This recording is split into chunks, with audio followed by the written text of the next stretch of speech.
But there was coming, with regards to the penalty, a substitute for us.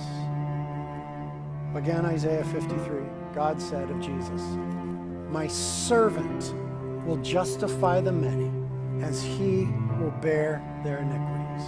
My servant will justify the many, as he himself will bear their iniquities. So now we see unfolding in Matthew's telling of the story of Jesus, another dimension to Jesus as Messiah.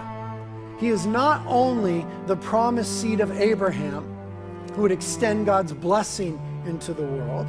He's not only the promised son of David, who would extend God's righteous rule into the world from the throne of David, but he is also the promised servant of Yahweh, bringing God's mercy into the world. This is what's being spoken of in verse 21. Look at verse 21 of our text.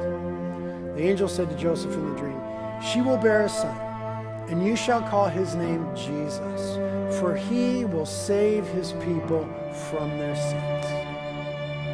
He will save his people from their sins. And that is the way that Jesus will fulfill the Abrahamic covenant, the Abrahamic promise of a blessing to all the nations, and the Davidic covenant, the promise made to David of a righteous rule in all the nations. That is the way that Jesus will bring the blessing of God and the rule of God into the world, is through the forgiveness of sins.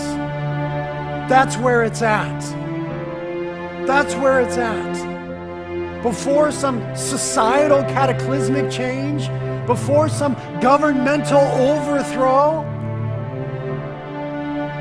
the forgiveness of sins is the beginning of the extension of the blessing of God and the rule of God. Because where sin is forgiven, then the rule of sin is broken.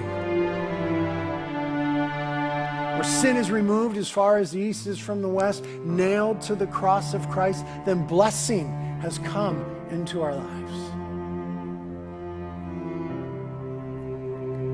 He will save his people from their sins.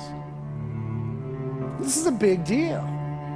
And so God does a big thing to accomplish it. God does this by the miracle of the virgin birth, or virgin conception, we might say. Now look again at verse 22.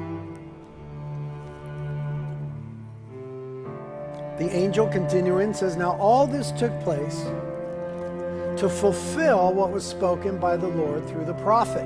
Now he's going to quote Isaiah again, 700 years earlier, now chapter 7, verse 14. The angel quotes and says, "Behold, the virgin shall be with child, and shall bear a son, and they shall call his name Emmanuel," which translated means God with us.